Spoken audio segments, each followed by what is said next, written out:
Welcome back. Chapter 17. How the balloon was launched. Last chapter, the great humbug delivered. Bran for brains, silk for a heart, green liquid for courage. But Oz admitted that Dorothy's problem is different. Imagination won't carry her across the desert. So now he needs a real plan. And he has one. A balloon. After all, that's how he got here in the first place. The question is whether it will actually work. Let's find out. For 3 days, Dorothy heard nothing from Oz. These were sad days for the little girl, although her friends were all quite happy and contented.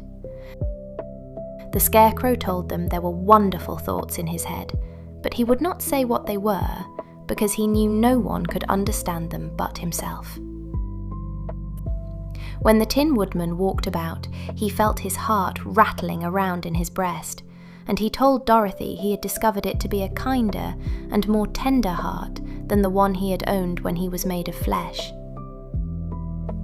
The Lion declared he was afraid of nothing on earth and would gladly face an army or a dozen of the fierce Kalidas.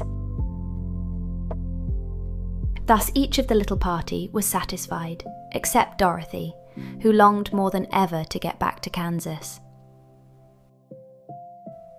On the 4th day, to her great joy, Oz sent for her, and when she entered the throne room, he greeted her pleasantly. "Sit down, my dear. I think I have found the way to get you out of this country." "And back to Kansas?" she asked eagerly.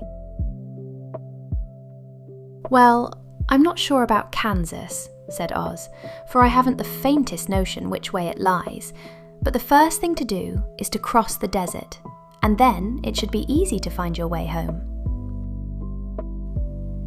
"How can I cross the desert?" she inquired.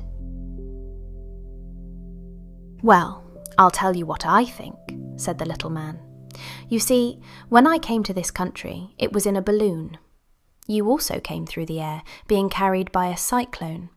So I believe the best way to get across the desert will be through the air. Now, it is quite beyond my powers to make a cyclone, but I've been thinking the matter over, and I believe I can make a balloon." "How?" asked Dorothy. "A balloon," said Oz, "is made of silk, which is coated with glue to keep the gas in it. I have plenty of silk in the palace, so it will be no trouble to make the balloon. But in all this country there is no gas to fill the balloon with to make it float." "If it won't float," remarked Dorothy, "it will be of no use to us." "True," answered Oz, "but there is another way to make it float, which is to fill it with hot air. Hot air isn't as good as gas, for if the air should get cold, the balloon would come down in the desert, and we should be lost." "We?" exclaimed the girl. "Are you going with me?" "Yes, of course," replied Oz. "I am tired of being such a humbug. If I should go out of this palace, my people would soon discover I am not a wizard, and then they would be vexed with me for having deceived them. So I have to stay shut up in these rooms all day, and it gets tiresome. I'd much rather go back to Kansas with you and be in a circus again." "I shall be glad to have your company," said Dorothy. "Thank you," he answered. "Now, if you will help me sew the silk together, we will begin to work on our balloon." So Dorothy took a needle and thread, and as fast as Oz cut the strips of silk into proper shape, the girl sewed them neatly together. First there was a strip of light green silk, then a strip of dark green, and then a strip of emerald green, for Oz had a fancy to make the balloon in different shades of the colour about them. It took 3 days to sew all the strips together, but when it was finished, they had a big bag of green silk more than 20 feet long. Then Oz painted it on the inside with a coat of thin glue to make it airtight, after which he announced that the balloon was ready. "But we must have a basket to ride in," he said. So he sent the soldier with the green whiskers for a big clothes basket, which he fastened with many ropes to the bottom of the balloon. When it was all ready, Oz sent word to his people that he was going to make a visit to a great brother wizard who lived in the clouds.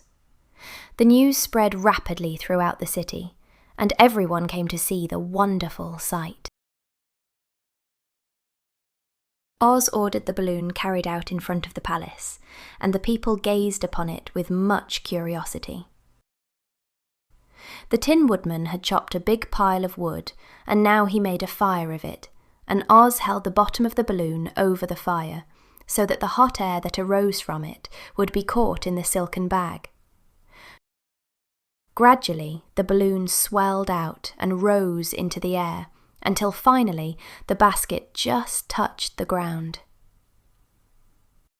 Then Oz got into the basket and said to all the people in a loud voice,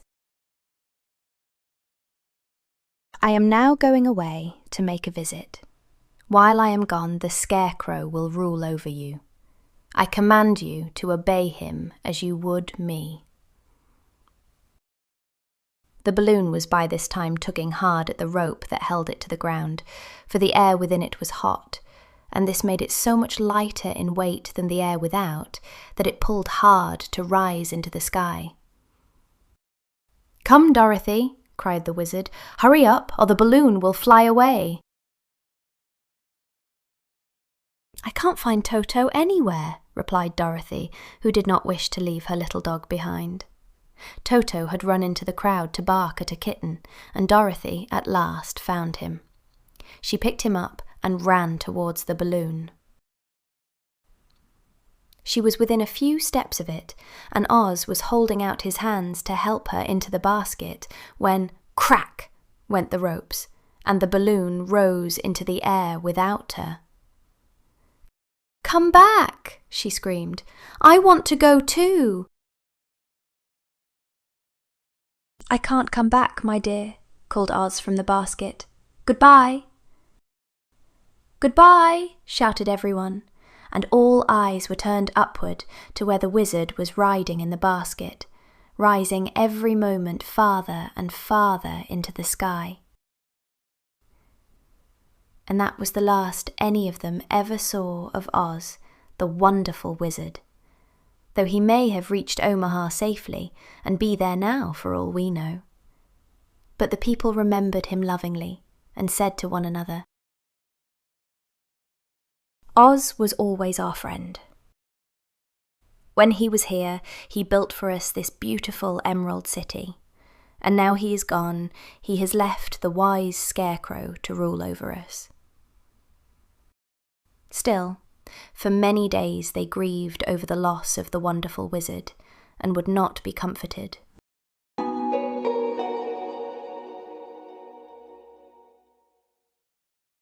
So close, and yet so far.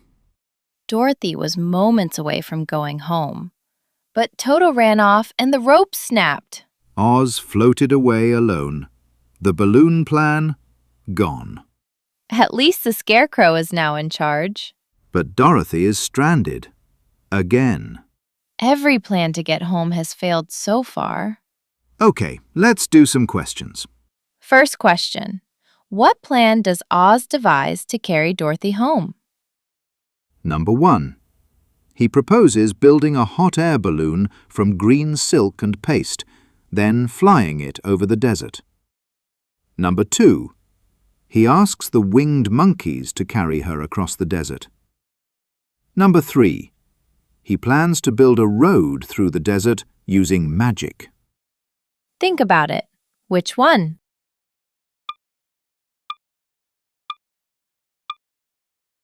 The answer is number 1. He proposes building a hot air balloon from green silk and paste, then flying it over the desert.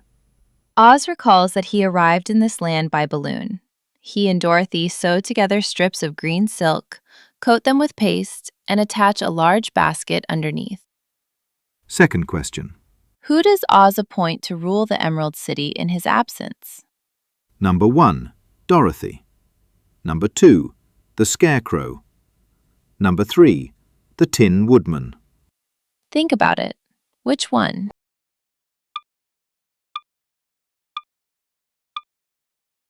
The answer is number 2, the Scarecrow. Before departing, Oz announces that the Scarecrow will rule the Emerald City. The people accept this readily. Third question. Why does Dorothy miss the balloon's departure? Number 1, she refuses to leave. Number 2, she runs to fetch Toto and the ropes snap. Number 3, the Scarecrow accidentally cuts the ropes. Think about it. Which one?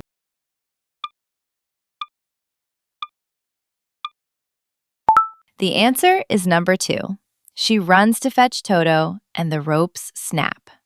Just as Oz calls for Dorothy, Toto runs into the crowd. Dorothy dashes after her dog, but the ropes snap and the balloon rises with Oz alone. The balloon is gone. Oz is gone. Dorothy is still stranded. What will she try next? We'll find out in the next chapter.